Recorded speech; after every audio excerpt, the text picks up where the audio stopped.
Welcome to the Big Bets on Campus podcast presented by BetMGM. I am your host, Kai, joined by the rest of the three-man weave crew, Jim and Matt. We've come to the end. Drama in the desert time. We have our Final Four, a strange mix of powerhouses and surprises, looking at UNC State.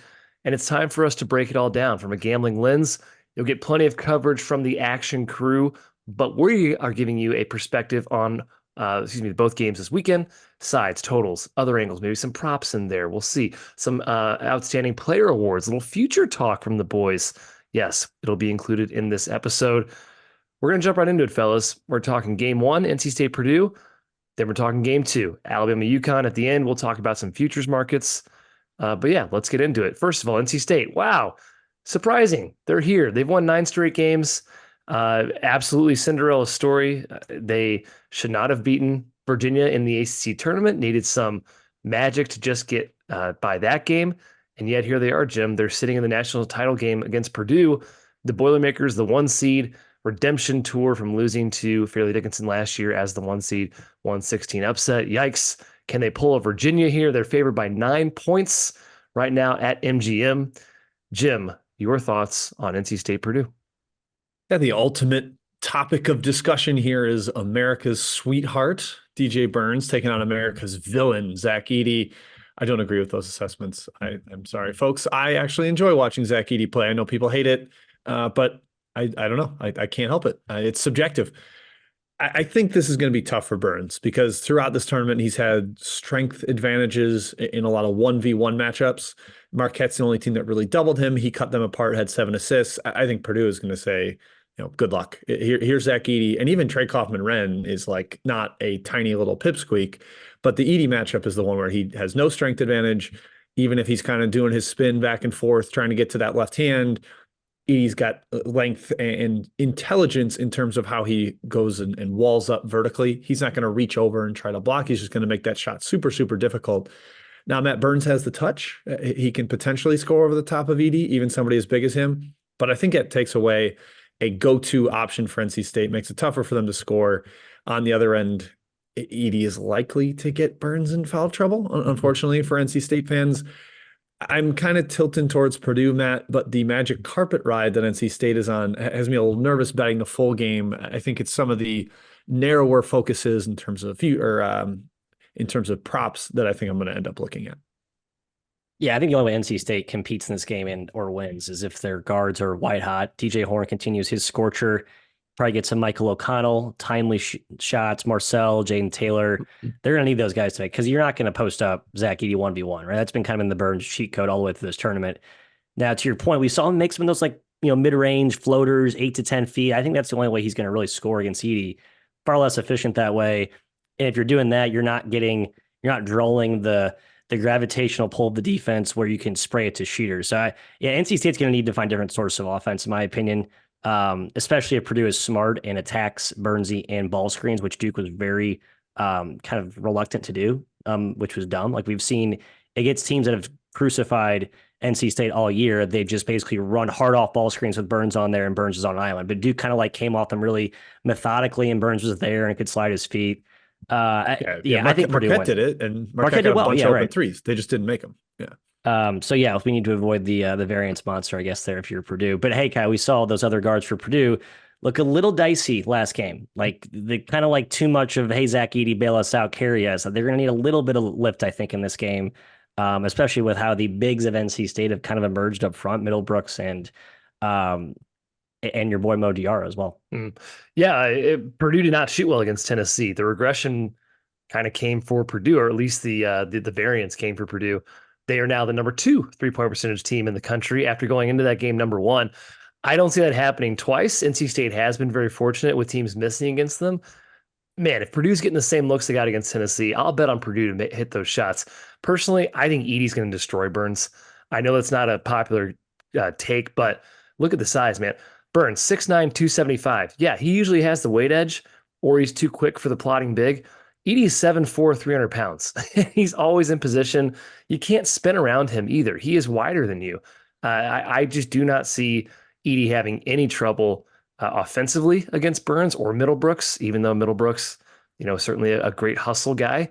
And I don't really see Edey having trouble on the defensive end. I agree with Jim that this could be a foul trouble game for Burns. Purdue, a glass edge significantly. Can NC State keep Edey off the boards in general? I'm not sure. We saw Kevin Keats play 1-3-1 at UNCW. He hasn't done it much against or at NC State this season, but they will extend pressure. Perhaps that's their greatest hope, Jim, extending pressure and trying to bother the guards a little bit. Yeah, I think that's generally a very good move.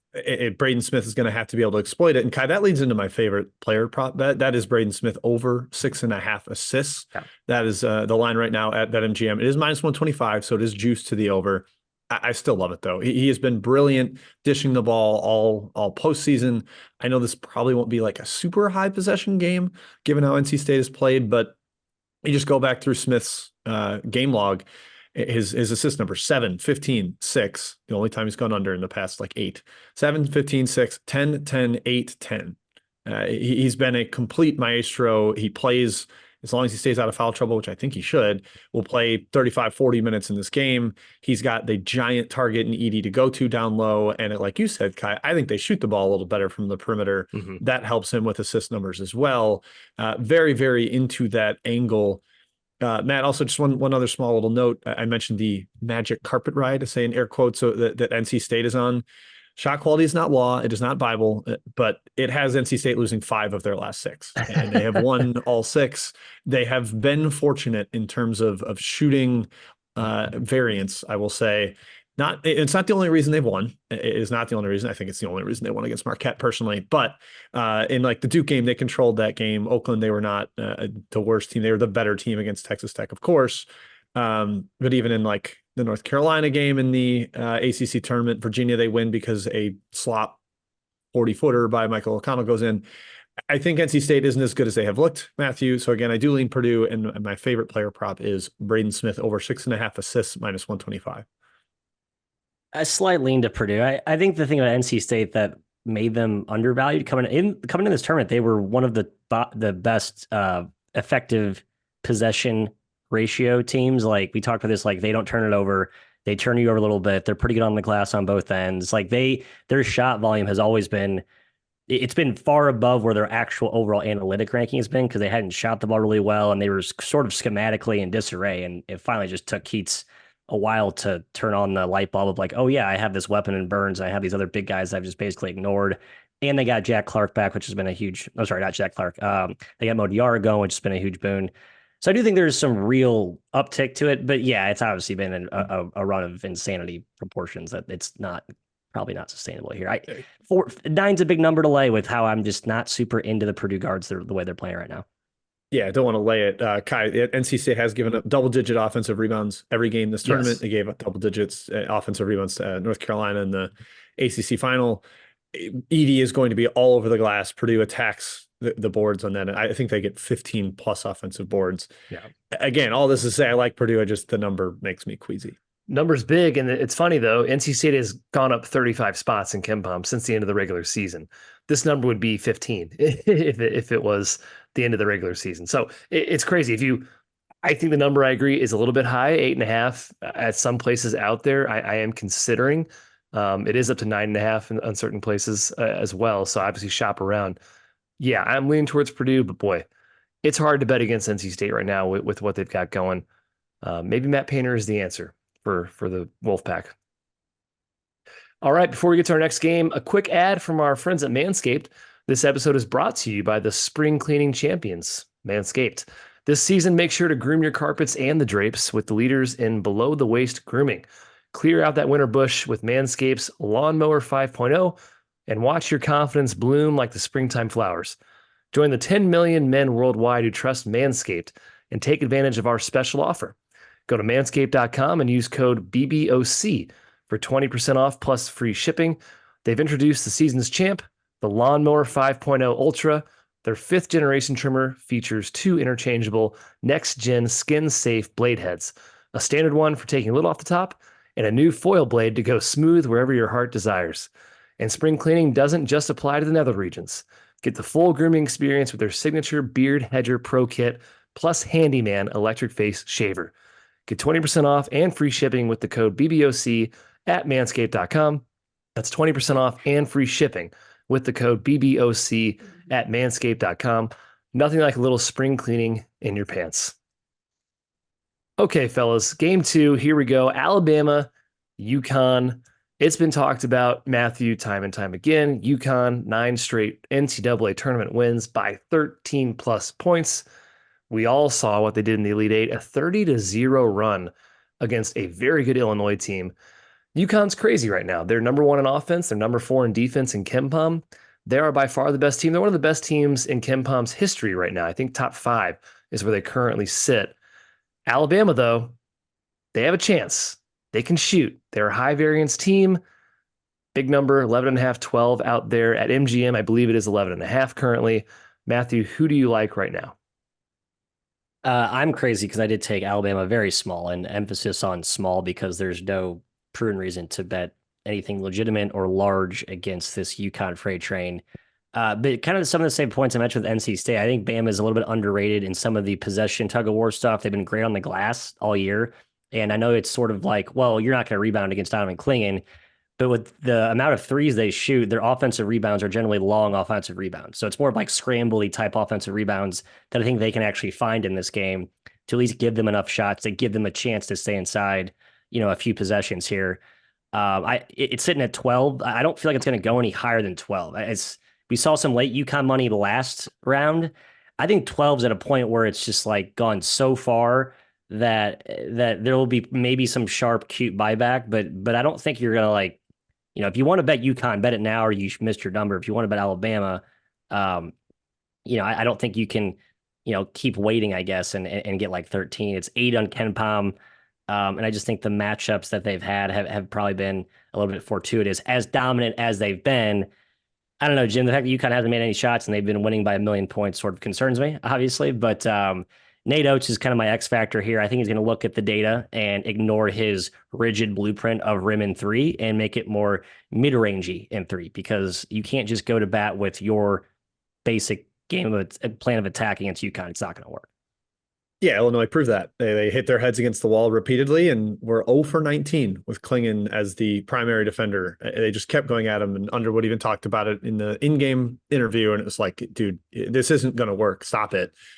So yeah, Matt, good luck to you, cutie Alabama backers. Thank you.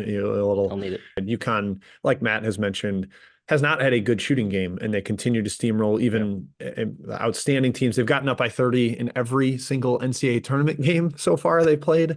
It's absolutely ludicrous. Yeah, I look at the thing that stands out most to UConn to me is their dominance at the rim on both ends, 2-point percentage, top 5 on both sides of the floor. I know Alabama has a great offensive 2-point percentage, but that is strictly a shot selection thing to me. They don't take those mid-range jumpers. So the 2s they do take are very high value. They're not high value against UConn. You can't really capture how intimidating and imposing Clingan is at the rim. He just takes everything away. And maybe there's a chance like you get a Pringle offensive rebound, he gets a foul, and Estrada gets downhill and has an unconventional lefty finish that gives Clingan a second foul. But I wouldn't be super comfortable relying on that. And I think the UConn offense just cuts Alabama to ribbons. The way they game plan every single time out is always so focused on attacking a specific thing. Like early Illinois, like we are going 4 out around Clingan and letting him daddy Coleman Hawkins in the paint. Maybe that's what they do here against Pringle. I think it's going to be more the off-ball movement and all the screening action that they have. Kai, I just think we continue to see UConn steamroll teams, the offensive game plan plus the defense at the rim. Hurley's also smart with taking away the 3. It's not something they actually give up that frequently. So I don't think the Alabama looks will be that open. So yeah, I think UConn wins going away once again. Yeah, Jim, real quick, just to the foul point. 3 fouls Clingan committed against San Diego State. He had 1 last game and 1 against Northwestern. Like he had 3 against Shaden Ledee, who's probably one of the biggest freak interior guys in the country. You're not going to see a guy like that until you play Zach Edey, which is looming, obviously. But in this matchup, the odds of Clingan being in foul trouble are like next to none. So don't try and do the Illinois thing. Like be smart, adjust. Yeah, I think they will. And another advantage for UConn, Matt mentioned the offensive glass for Alabama. Well, the offensive glass for UConn is a major advantage here. Top 15 in the country in offensive rebounding rate. Alabama's 272nd in defensive rebounding rate. That's a huge problem. I think Clingan's a problem. I do think UConn sets are a huge problem. Bama is a bit undisciplined at times on defense, and the off-ball cutting and screening action, I think, is really going to slice and dice them. Now, can Bama shoot? Yes, they can. Again, I go back to my first point: high variance, top 20 3-point attempt rate, and 21st in 3-point percentage. I agree with Jim. UConn's been really good defending the arc, but I do think Bama's going to get the shots up. Will they be fantastic looks every single time? Probably not. But they have talented shooters. Mark Sears has been excellent this tournament. He got off to a slow start against Clemson, eventually found the range a bit. I think Bama can hit enough shots to hang. I say that very, very hesitantly. I just think 12 is a huge number. And again, maybe the transition is there for Alabama. Maybe they get a couple easy buckets there. Although, again, UConn's transition defense is so good. It really is tough to poke holes in UConn. You really can't. I think it's a matter of, hey, this spread has gotten way too high, the numbers. I don't think there's value taking UConn at 12. There might be a little bit on Alabama. Yeah, the thing like people are pitching themselves in Alabama in terms of being high variance, like they can beat anybody on any given day. In the regular season, they were 1-9 against top 25 KenPom teams. Like the style didn't work beating good teams. Their only win was teams, though. Yep. Only big win was at home against Auburn by 4, and then they get the UNC one by 2 by the hair of their chinny chin on a superhuman Grant Nelson out of body performance. Clemson actually was a top 25 win too, and they got scorching hot in the second half. That's the variance. That's what you're hoping for. Mm-hmm. But that's what it takes against North Carolina and Clemson. UConn is a completely different beast. I kind of surrendered to the onslaught that is the Huskies at this point. I think they continue doing that all the way to the title game Monday night. Props. What do you guys see any for Matty props? Grant Nelson, Jaron Stevenson, right? Like stretch fives that can pull Klingon away and just launch it. I think they're going to have a healthy opportunity to just bombs away, whether it's if this game's close or if it's like a complete garbage time runaway. And you need some guys to start launching it from distance to cut the margin. Stevenson was awesome last game. Nelson had his big outburst. You could argue that they're even at a high risk to get in foul trouble against Clayton because they have no chance one-on-one at the post against him, let's be honest. But again, I think Oates is going to get cute and try and play chess first checkers with just an all 5 out shooting, 5 shooters at all times. And Stevenson and Nelson are kind of the quasi stretch 5s that they can deploy. So I think Nelson's more readily available out there. Stevenson's more kind of a fringe guy who just kind of had his coming out party last game. But I think both of those overs are probably a good look for Bama. I'm excited for what Oates crafts up here. He might just go total, hey, three's more than 2. It's like, yeah, you're going to kill us in the post to Klingon. Okay, Klingon gets his, or we double hard, either choice he makes, and we are going to spread you out with 5 and try to make your life hell on the other end of the floor. Oates is a very good coach. He knows analytics very well. He has a whole staff of analytics guys. I'm very curious to see what he does against UConn. Yeah, the Grant Nelson prop at 0.5 threes made, Matthew, is over yes, minus great. 135. Love that. You think he's going to attempt them. I know he's only making like 27% this year, but I can't see a world where he doesn't take at least 3 or 4 just because of the matchup and what's going to be available. And at that point, okay, I guess I'll take my chances on that percentage. Assist numbers too for Alabama, I think will be decently high because I don't think they're going to go iso ball against this defense. It's going to be a lot of perimeter ball movement. So Estrada or Sears, their numbers are 4.5. Estrada, I think I like a little more, but it's juiced more to the over. I don't mind that. And then rebound numbers, guys, Klingon's 9.5. I think he should be on the floor plenty. He might get 6 offensive rebounds. Yeah. So I think I do like a potential double-double for Klingon. I think he's also heard a lot of the chirp about like, oh, you're in worse shape than Zach Edey. He wants to play more than 18 minutes. I think he's going to be out there for 25, which would certainly help his rebounding. Yeah, I'd kind of peek at UConn's assist numbers as well. Spencer, Newton, and Castle each had 5 assists against Illinois. They played through Klingon. It seems like they probably will play through Klingon again. High focus on getting him the ball, racking up the assist numbers a bit. It is spread out. It was spread out last game, but maybe target a Spencer or a Newton assist total, depending what's out there. Yeah, no Pringle points for BetMGM, but that's one under. I think he had his monster game against Clemson inside. I don't envision that happening against UConn. Well, let's shift gears a little bit here, fellas. Let's go futures market. And yes, there's only 2 games left, but there's still a futures market out there. Most outstanding player market for BetMGM is where we're going to start. And then we're going to talk about a little bit of exacta pricing for the title game. So Zach Edey is the favorite to win most outstanding player. And that's basically because we know if Purdue wins, Zach Edey will win the most outstanding player award. He's at plus 210. It's the exact same price Purdue is in the market right now to win the title. That's hilarious. I Makes love that. sense. Yeah, don't even bother with another Purdue player. If you want Edey or Purdue, pick your poison. Although we will talk about in a second in the exacta pricing, I think you might be able to get a better number out there if you really want to make a bet on Purdue winning the title. Then it's UConn players. It's Klingon at 225. It's Newton at 4-1. It's Spencer at 5-1. Personally, fellas, I think any of these guys can win most outstanding player. I wouldn't take Klingon at plus 225. I love Klingon. I love Klingon. Man, I'd rather take Spencer and Newton really at 4-1 or 5-1. Both of them could have great games in either game, in both games. I think Klingon is they're too balanced to take, I think, a favorite. And Klingon, he had a great game against Illinois. If they play Purdue, I don't think Klingon's going to have a good game. Oh, yeah, I'm with you, Kai. I think the Klingon, like everybody's just saw how dominant he was against Illinois.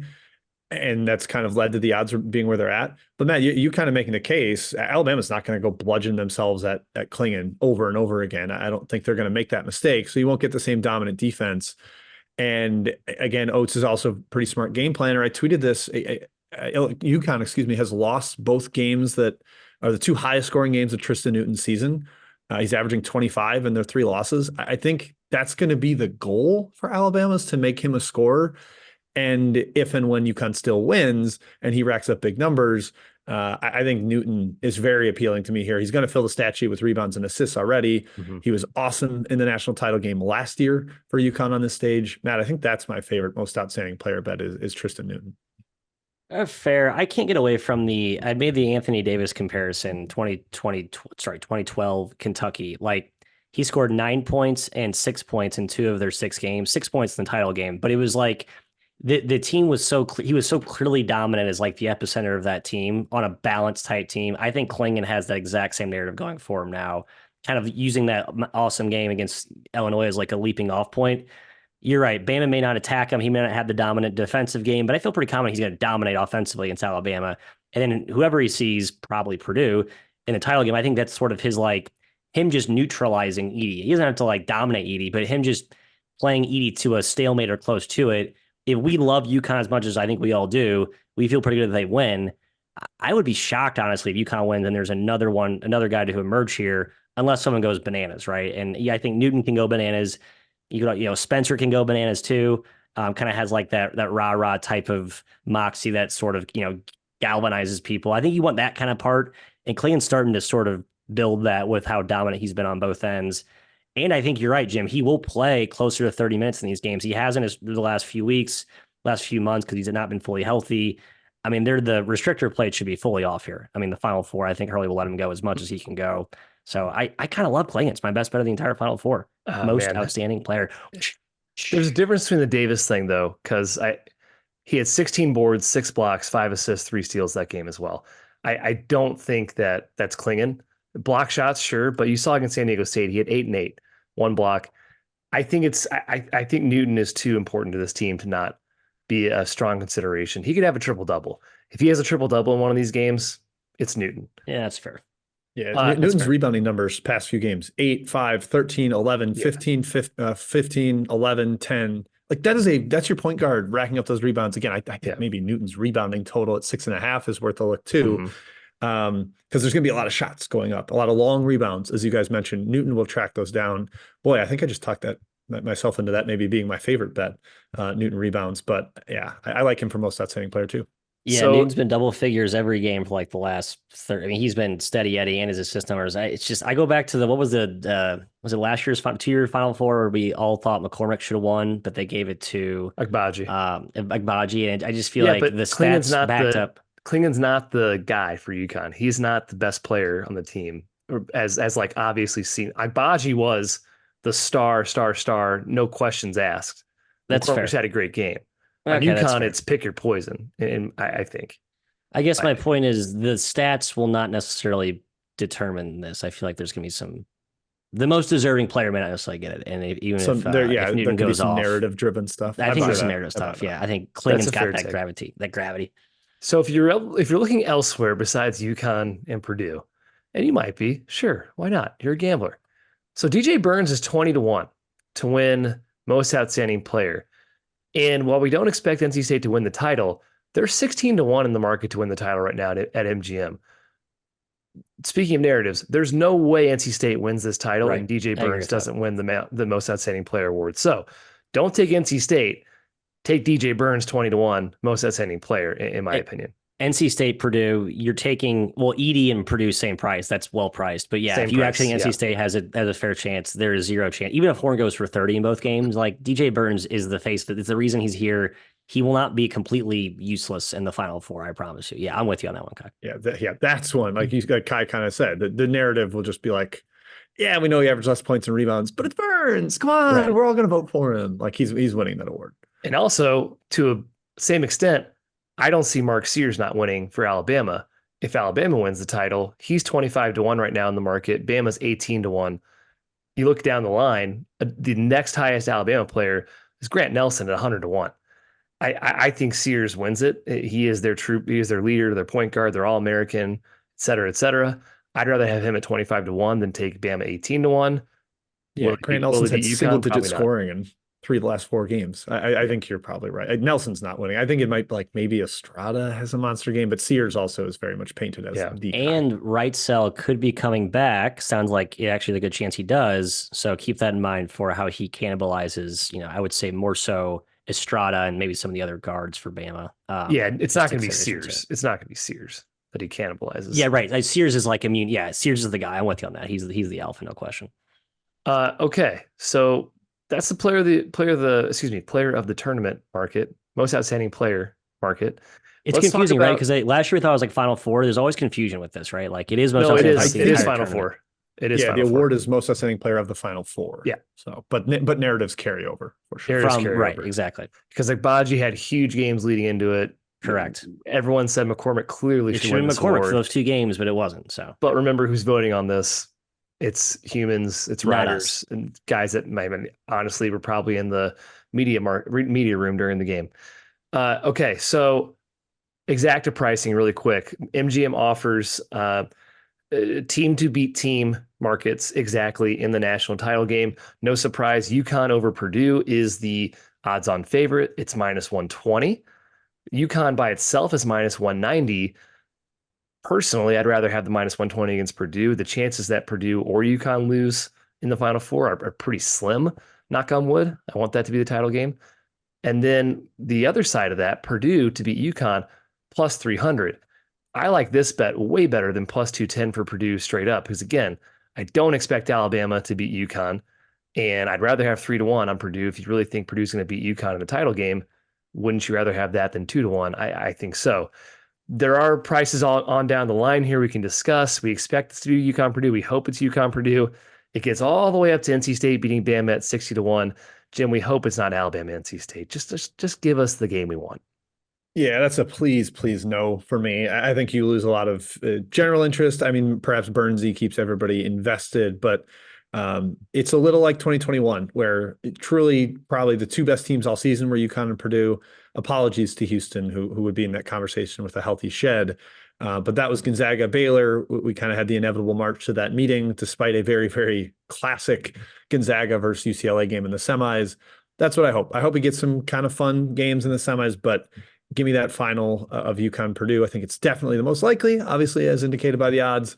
I'm with you, Kai. I'm working on I have a Purdue future and a Bama future, and I'm going to leave NC State to the side out of my portfolio, very similar to 21 when I left UCLA out. I just don't know how I'm going to do my UConn hedge yet. Am I going to just take that UConn over Purdue and gamble that the Boilers don't get upset? Maybe. I kind of like having that -120 instead of -185, 190. I was looking at the Purdue UConn, Purdue to beat UConn +300, UConn to beat Purdue -120. That's effectively the same price as if you parlayed UConn and Purdue to both win first round. So like there's not like some major mispricing there as you would expect, but A question to both of You you. mean to beat each other also in the title game? Yeah, Purdue to beat UConn in the title is plus 300. UConn to beat Purdue in the title game is minus 120. If you So if you combine bet those, both of them, it would end up being the same as the same money line odds, parlay in yes, the final as the four. money line parlay of the final four, which is I feel like that was a misprice, but I went through it. It's like, no, that's right. Nice job, odds makers. Sorry, tangent aside, who do you guys think has a legitimate better chance to win, NC State or Bama? I know the spread implies NC State, but like I don't feel like we think that, do we? Or do we think that? I think NC State has a way better chance to win Than Bama. Okay. personally. Yeah. I think Purdue could go cold, and I'm kind of with you. It's like close, right? It's kind of like, to me, I think it's pretty even. I don't believe Purdue's only 9 points better than NC State. So yeah, I think it's pretty. I think if Bama makes 15 threes, they could still lose by 15. Like that, I think they have to go absolutely bonkers and have UConn be freezing cold. So okay. what was your point? Just a premise. No, I had no point. I was just thinking about Jim. Kind of going back to your, how do you hedge this from that side of the bracket? It's like, well, maybe if you think there is variance on the NC State side, but I don't know. I'm torn. Well, I mean, you can get NC State money line at plus 350 over Purdue alone. So maybe start with that, or start with Alabama 5-1 money line against UConn. 5.2 to 1. Yeah. Yeah, you can toy with it. I probably won't. Just interesting that I like that prop exists out there, the exacta. It just makes you think a little bit more and gives you more options for your futures portfolio. But okay, fellas, that closes us out for BBOC. I believe this is our last show of the season for Big Bets on Campus. So we enjoyed coming to you every single week during the year. Matt singing Vitamin C. Listen to the rest of the Action Network podcasts on this stream as well. Big Bets on Campus is going to have a lot more coming your way. Till then, be good. Enjoy the Final Four and the national championship game.